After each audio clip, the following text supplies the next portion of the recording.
You're listening to the Cyberwire Network, powered by N2K.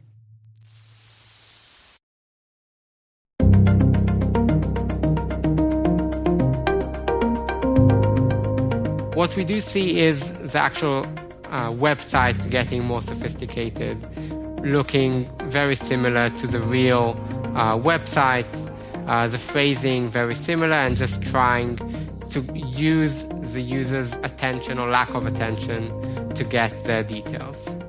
Hello, everyone, and welcome to the CyberWire's Hacking Humans podcast, where each week we look behind the social engineering scams, the phishing schemes, and criminal exploits that are making headlines and taking a heavy toll on organizations around the world. I'm Dave Bittner from the CyberWire, and joining me is Joe Kerrigan. He's from the Johns Hopkins University Information Security Institute. Hello, Joe. Hi, Dave. Got some good stories to share this week. And later in the show, Omer Dembinski. He's a data research manager at Checkpoint Research. We're talking about their recent report on phishing. The start of the year is a great time to take that next step in your education, career, and beyond. Rely on N2K certification prep to provide the tools to help boost knowledge, skills, and confidence to get you there. And now, for a limited time, all N2K certification practice tests are 40% off. Visit n2k.com/certify and use promo code N2KVDAY. That's N2KVDAY to save 40% on your purchase. That's n2k.com/certify with promo code N2KVDAY. Offer ends Monday, February 19th. Happy learning. All right, Joe, before we jump into our stories, we've got some follow-up this week. In our 200th episode, I asked how many redirects is too many. And Bob writes in with a little note about the redirect limit. And in Firefox, it's actually in the About config. There's an HTTP redirection limit that is set at 20 by default. Okay. Now, you could change it. You can change it in Firefox. Bob said that he looked through configuration for Chrome and couldn't find anything. And I did the same thing and couldn't find it. But I did find a nice Stack Overflow article that has that is titled exactly that. See, this is that old question. You know, when I go, I wonder something, I should probably just go Google it. Yeah, right. Because they have the answer. Yes, most of the time they do, yes. Right. But there's, in this Stack Overflow article, there's a nice table that someone has put together. They tested this on Windows 7, 64-bit, so I guess this is kind of old. But like Chrome has 19 redirects is too many. Firefox has 20 redirects is too many. Opera has 19 redirects is too many. Safari, it's only 16. Internet Explorer, it's, depending on your version, it's either 11 or 121, which is interesting because that's 11 squared, isn't it? Yes. And, you know, it reminds me of, and I'm dating myself here, but it reminds me of Name That Tune. You know, like, I can redirect that page in 16. I'll do it in 18. All right, redirect that page. So block that redirect. They all seem to be around 20 redirects. That seems reasonable. I think that might be too high. Okay. I would like to, this is just my opinion. I think maybe a number like 7 or 8 might be reasonable. Yeah. Maybe 20. Maybe there's a reason for doing it at 20. We're going to get more emails about this. Why don't you draft a memo to the engineers at Google? Yeah, Joe, I'll do that again. And anticipate their prompt reply. How many draft memos have I sent to companies about their security policies? I was just on the phone with one of the companies I do business with, complaining about the fact that I couldn't paste my password from my password manager in because they're under the false assumption that not allowing people to paste a password into a password field is more secure than allowing people to paste it. Yeah. Yeah. Did you give them a piece of your mind? I did, Dave. Okay. I did. All right. And I apologized to the poor person on the phone because he had to listen to me. But I did tell him, you need to tell people that's bad. Yeah. And he was like, well, thank you. I'll run that up the food chain. Yeah. Okay. Right into the trash with that. Another crazy old man yelling about something. What else do we have here? We have a listener who will remain anonymous, sharing this anecdote about draconian IP policies. I was also talking about intellectual property policies. He says he's been working for a startup company for 5 years, and he's the longest running person at the company.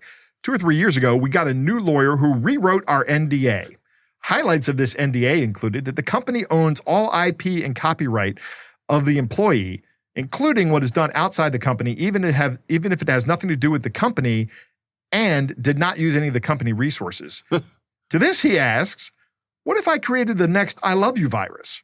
Would the company own that and have to take responsibility? Right. That's an excellent question. Yeah. What if I do something malicious in my free time? Is that now your responsibility? Yeah. Good question. That's a great way to come back at this. Mm-hmm. Another fun highlight of the NDA was a non-compete clause. Normally, for them to be enforceable, NDAs, they need to specify a location.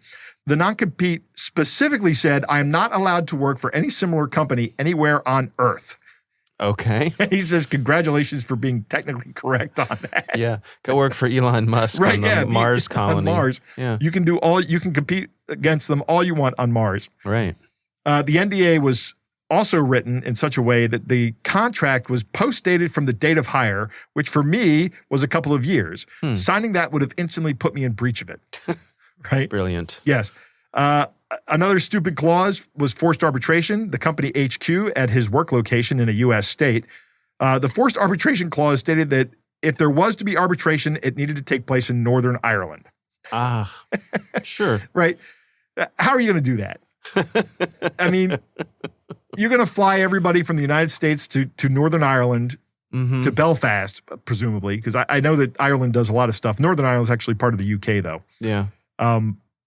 This listener goes on to say that this NDA was such a dumpster fire that he and some other employees made a stink, and the CEO finally read it himself and then shredded all the signed NDAs. Well, good. Good for them. Good for them.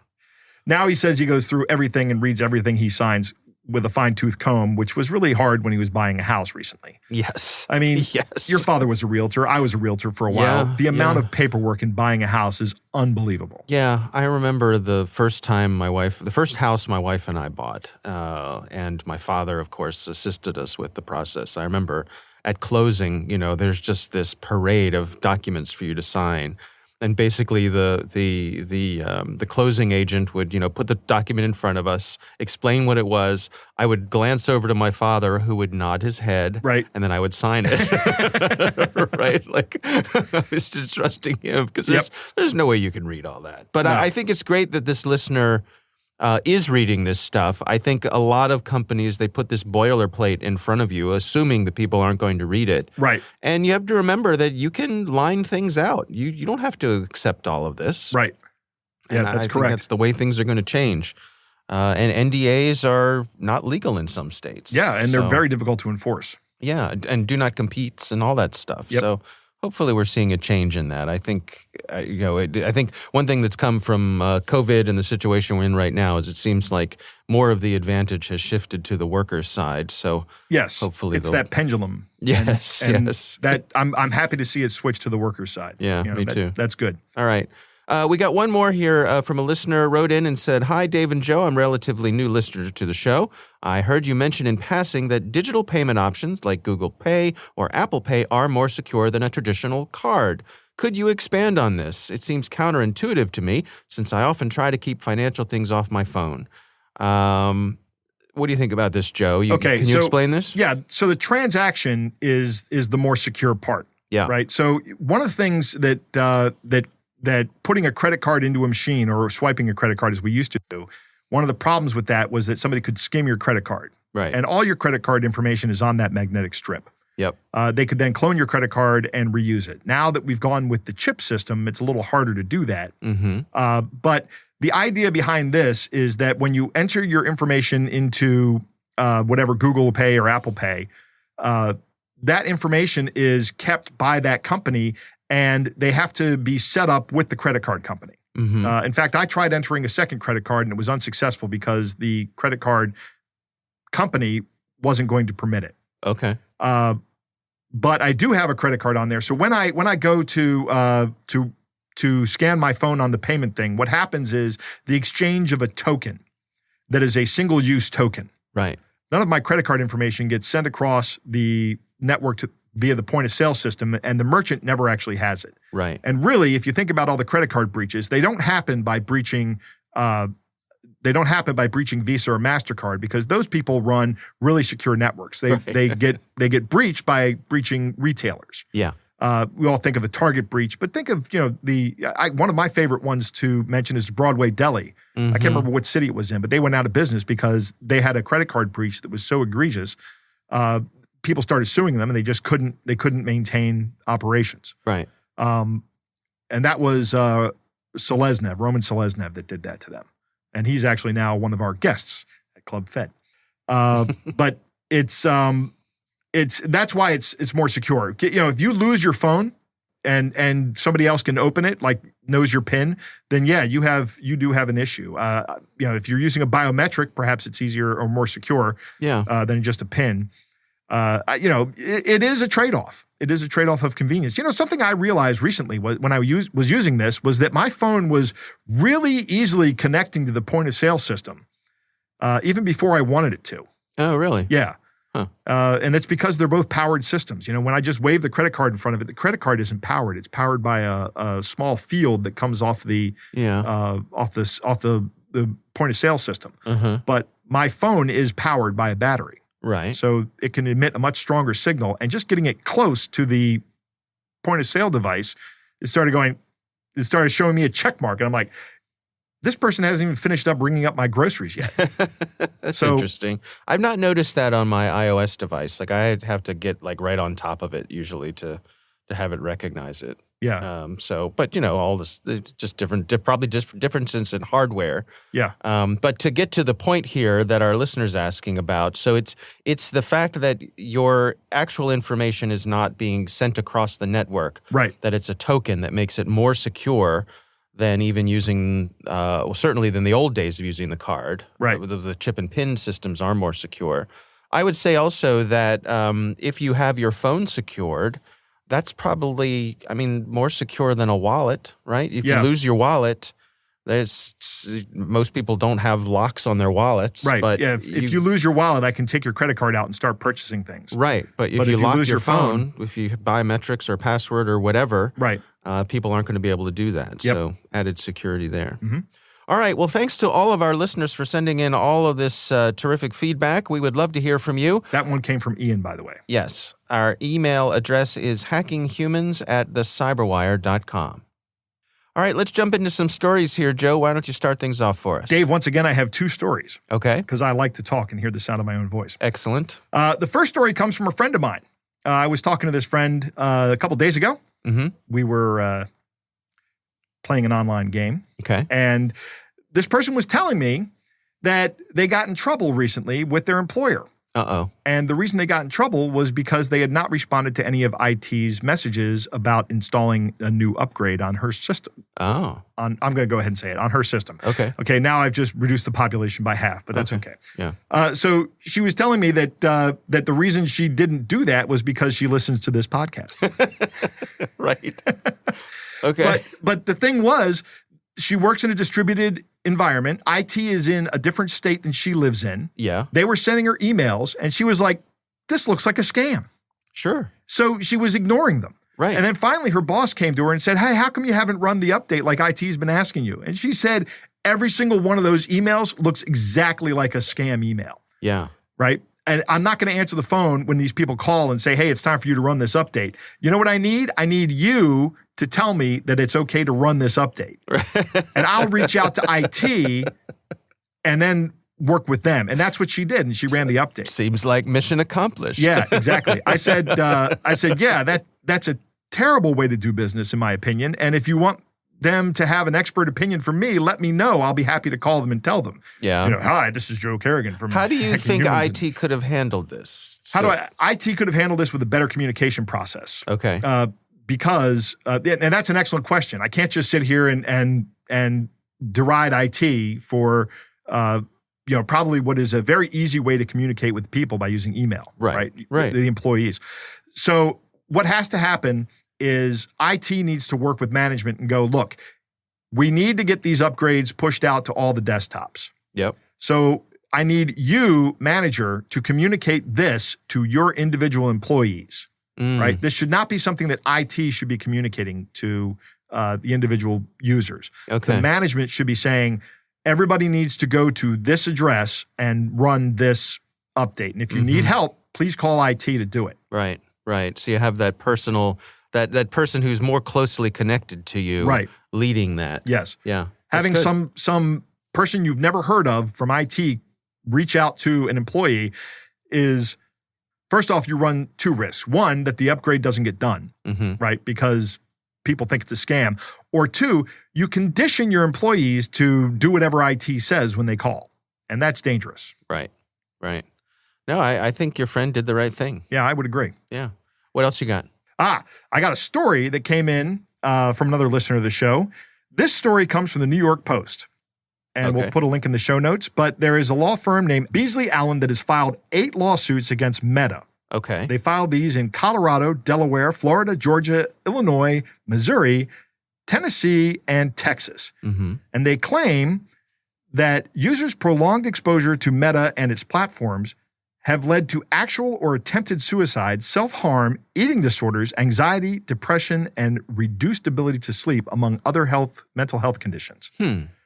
They accuse Meta of employing addictive psychological tactics to get people to use their platforms more frequently and failing to protect young and at-risk users. Okay. I say students because I work in academia, but I meant users. Okay. Reps from the law firm said that the defendants knew that their products and related services were dangerous to young and impressionable children and teens, yet they completely disregarded their own information. They implemented sophisticated algorithms designed to encourage frequent access to the platforms and prolonged exposure to harmful content. Right? Now, this article focuses mainly on the lawsuits and comments from Frances Haugen, or Haugen. I'm not sure how you pronounce her last name. I've only ever read it. But that was last year. Do you remember her comments from last year when she was releasing Facebook inside documents? Yes. Talking about this? But the thing is, this is not new information. In 2018, the BBC had an article on the addictive nature of social media, reading in part that studies indicate there are links between overusing social media and depression, loneliness, and a host of other mental problems. Right. Also in 2018, the BBC's Science Focus magazine had a great article quoting Chemant Palihapitiya, who was Facebook's former vice president for user growth, saying, "I feel tremendous guilt. I think we have created tools that are ripping apart the social fabric of how society works." He added that he himself rarely uses Facebook and that his children, quote, aren't allowed to use that crap. And I'm substituting a word there because it's a family-friendly show, but everybody knows what he said. Sean Parker, who is the founding president of Facebook, said social media literally changes your relationship with society, with each other, and it probably interferes with productivity in weird ways. God only knows what we're doing to our children's brains. So I'm glad that finally these lawsuits are being filed against companies like Meta. I would like to see them filed against more companies as well. I have long been on this show and on other shows saying social media is bad for you. Yeah. I've reduced my social media usage. I'm getting closer and closer to just deleting my Facebook account. It's happening, Dave. You know, I say I keep it just so I can communicate with family. And that's actually coming to the point where it might not be worth the trade-off. Yeah. I'm not on Facebook anymore. Yeah, but I will acknowledge that part of the reason I can be off Facebook is because my wife is on Facebook. Right. Yeah. So I don't miss out on if something important happens, she'll tell me. Yes.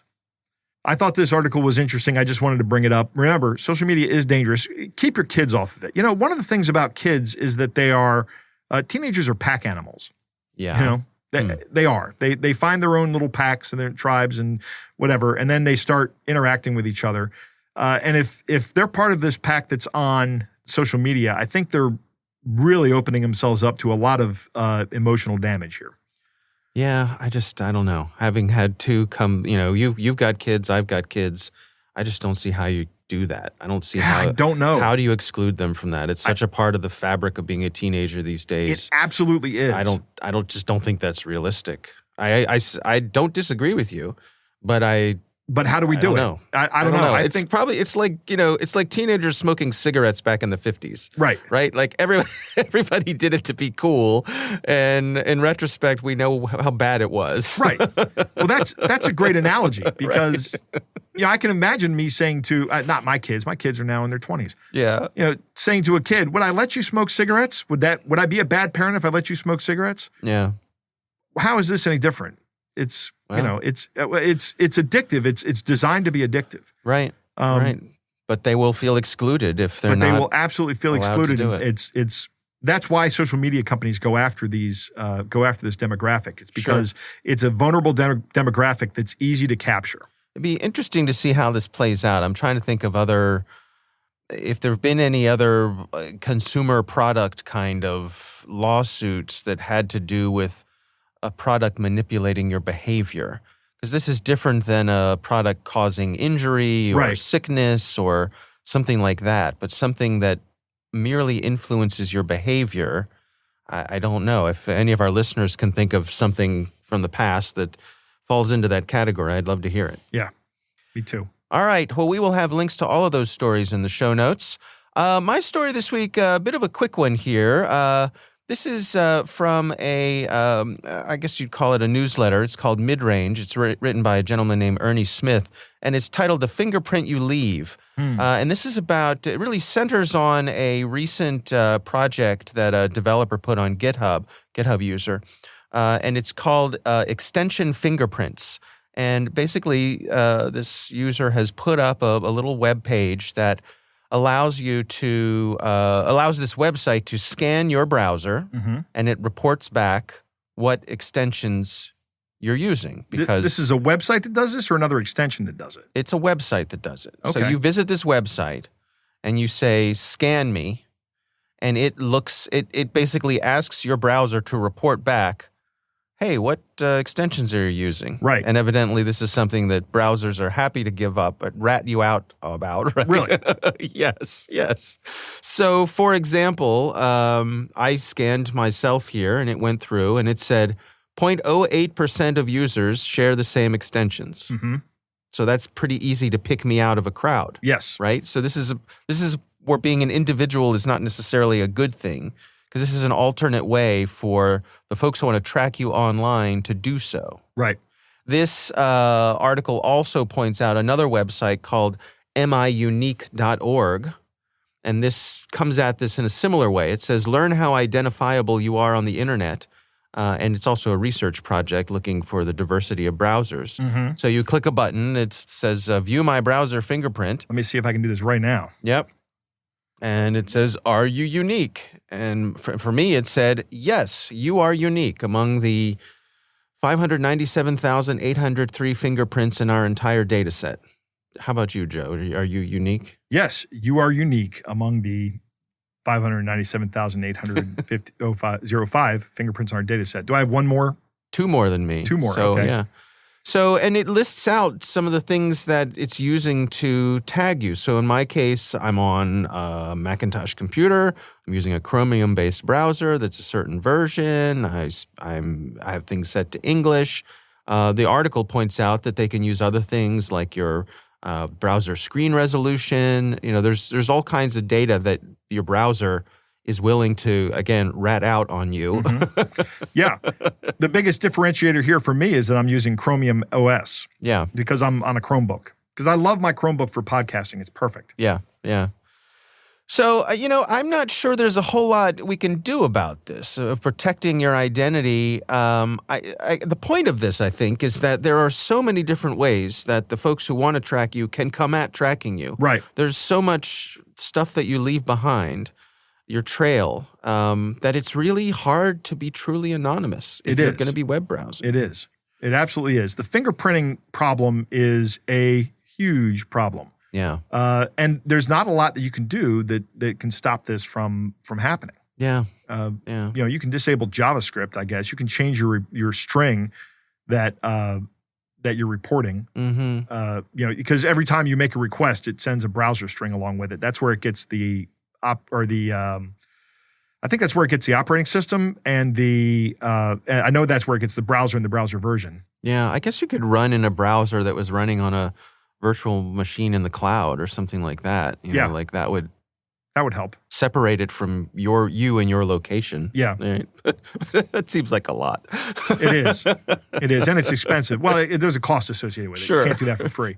All right. Well, again, it's just sort of a quick one, but it caught my eye about this particular way to track us online. So we will have links to that in the show notes as well. Joe, it is time to move on to our catch of the day.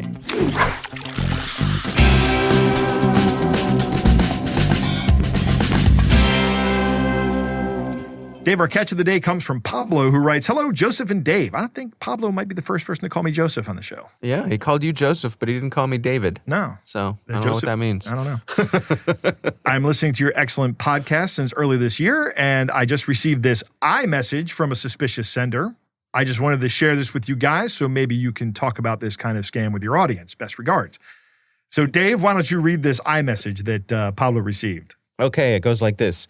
This is the novel coronavirus insurance service based on the current outbreak. The premium for COVID-19 insurance is $1,000. If you're diagnosed with COVID-19, you can get a lump sum of $30,000. In the case of home isolation or hospital isolation, you can get $300 per day for up to 21 days to consult. Here's my WhatsApp address. So it's interesting. First off, this does kind of have an air of legitimacy to it because I can imagine insurance companies offering a product like this. I suppose. Yeah. However, I think that the ratio of payout of $1,000 to $30,000 is what makes me most suspicious about it, right?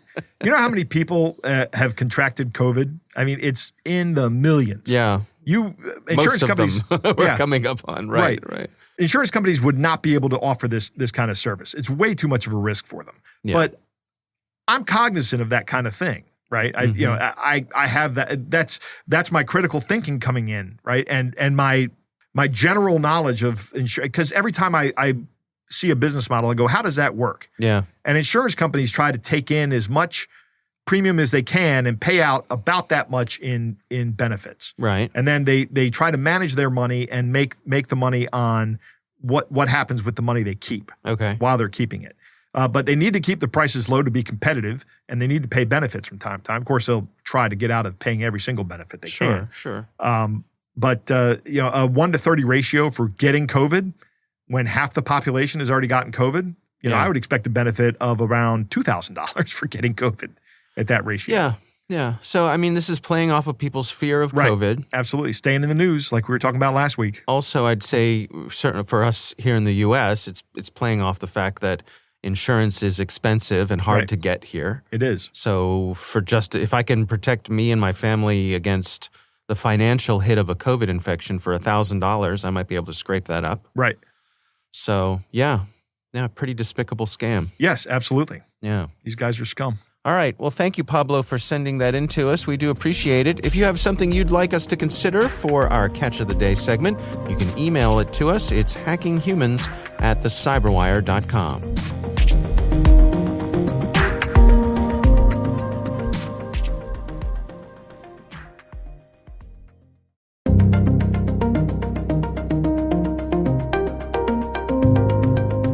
All right, Joe, I recently had the pleasure of speaking with Omer Dembinski. He is a data research manager at Checkpoint Research, and we are talking about a report that they recently put out. This highlights phishing. Here's my conversation with Omer Dembinski. So we track multiple aspects in the cyber landscape, some on a grand scale of what is happening globally, in terms of different threats that are seen on a monthly basis, on an annual basis, and some more specific around certain incidents, either large-scale cyber attacks, for example, recent Log4j vulnerability, or around specific events that are happening globally and are usually taken advantage by cyber criminals to commit fraud and phishing, such as November sales, holidays, etc. Well, this version of the report has some interesting results here. Can you share some of the things that really rose to your attention? The report that we focus on is looking at what are the brands that are most imitated by cyber criminals. We look at this on a quarterly basis. Of course, the company, our research team, and our protections keep track of this all the time. We just summarize it once a quarter to give the aspects to general public and media to help raise their attention to these threats. We see many of the different large brands reappear. In the latest report, we could see two interesting aspects. One is a very large increase in LinkedIn-related phishing attempts to different users. And the second is something that we've been seeing for quite a while, is the wide variety of phishing and fraud related to shipping companies such as DHL, FedEx, Maersk, and other companies.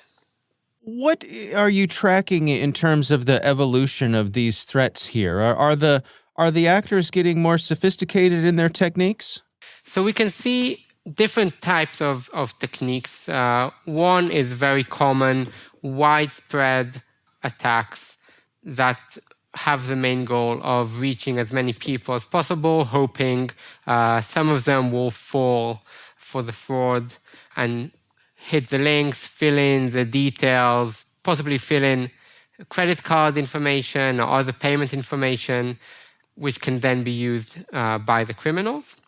Because we have many brands that are sending out actual emails themselves for shipments, for payments, the hackers try to lure people with very similar attacks, changing the name of the sender to be similar to the actual company. Those are widespread. We can see that happening a lot. What we do see is the actual websites getting more sophisticated, looking very similar to the real websites, the phrasing very similar, and just trying to use the user's attention or lack of attention to get their details. Yeah, I noticed in the research, for example, you have a LinkedIn login page, and it's pretty convincing to a casual user, certainly who is, maybe in a hurry in the midst of their business day. There's nothing that would draw attention to it. Yes, and what the criminals can do afterwards is actually take you to the actual website, and then the user doesn't even know that something weird happened. So it just redirects you to the website that you intended to go to or you would expect to go into. Sometimes it's not that, you'll just get an error message or stay on the page. But in some cases, the more sophisticated ones will actually seamlessly move you to the actual service that you expected. Now, another one you highlighted was an actual phishing email that was pretending to be Maersk, the shipping company, and that was trying to infect the victim's computer with some malware. When the criminals send out these emails, you would usually either have a link to a website trying to gain your personal information, or a file. That file might have a link inside of it also. Or it could be immediately a malware. Usually it will be a first phase of a malware, which is getting ready to download something else onto your computer and then run any infection that the attacker is interested in. It can be a ransomware. It can be an info stealer, which will wait on your computer and thus gain information to other places. A banking Trojan that is more specific to getting banking information, and any other thing that they can put their hands on and get onto your computer, either for short term to gain something or for long term if they're interested in getting access. That will be more inclined for organizations and corporate networks. So what are your recommendations here for folks to best protect themselves against this sort of thing? So what I also personally always do, and what I always recommend around these things, is if you get an email from a certain service provider or company, best thing to do, if it's something that you use, go to the actual website, do the login, go to the actual website, do the login as you would usually do, and usually a lot of these notifications will wait for you on the actual website. Another thing that is very commonly used is that the name of the sender will appear to be the company, but if you look closely at the actual email address, you will see that it's nothing to do with the real company, and people are just obfuscating the name to fool you. And of course, always think, am I supposed to get this email? Does it make sense? Did I actually order something? and does this meet what I'm expected to get?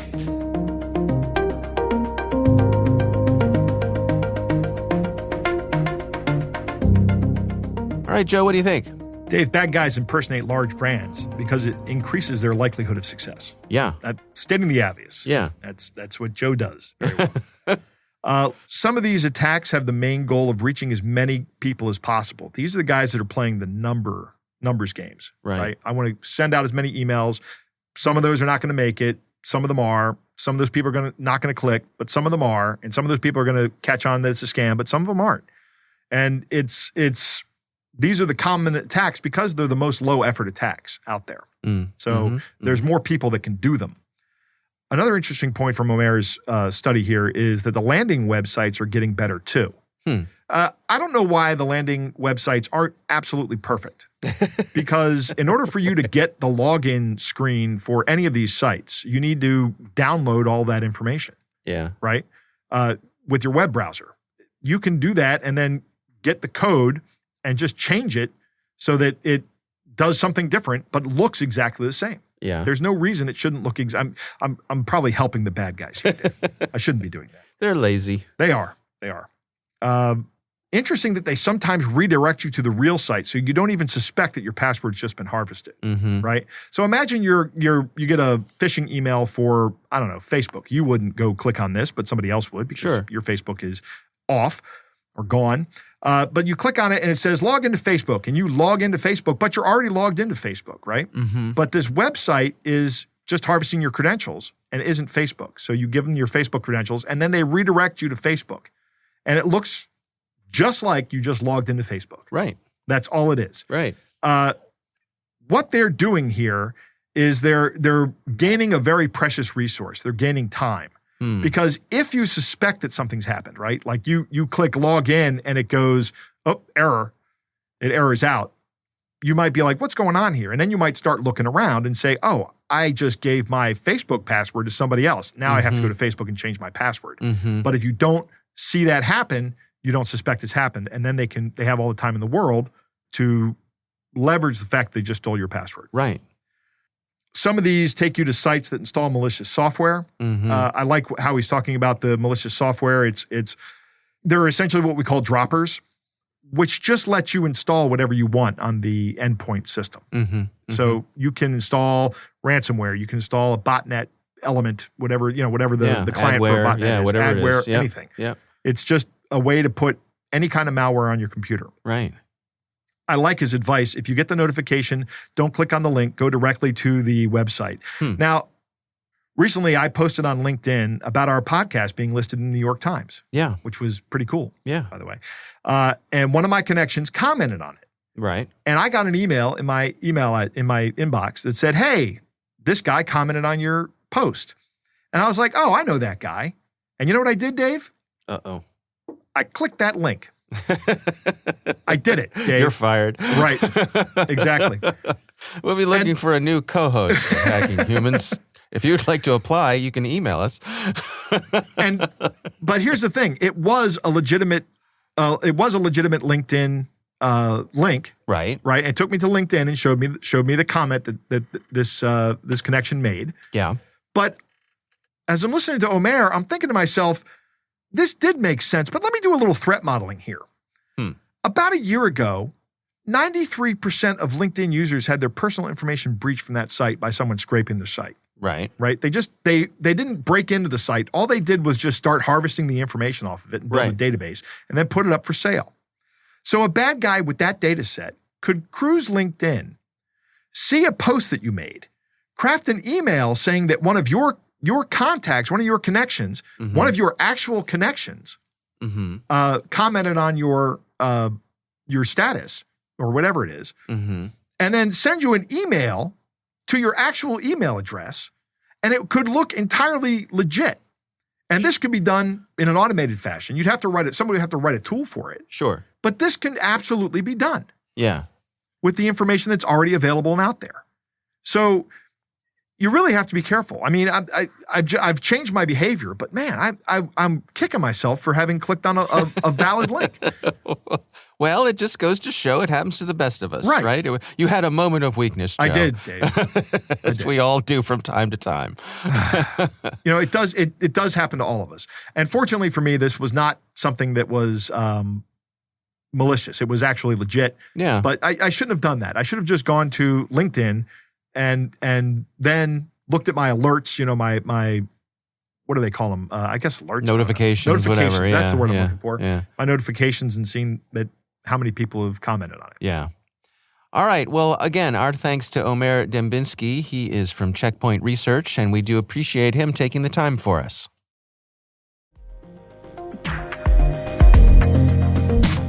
That is our show. We want to thank all of you for listening. We want to thank the Johns Hopkins University Information Security Institute for their participation. You can learn more at isi.jhu.edu.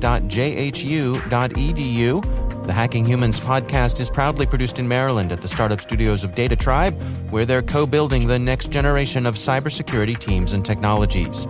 Our senior producer is Jennifer Iben. Our executive editor is Peter Kilpe. I'm Dave Bittner. And I'm Joe Kerrigan. Thanks for listening.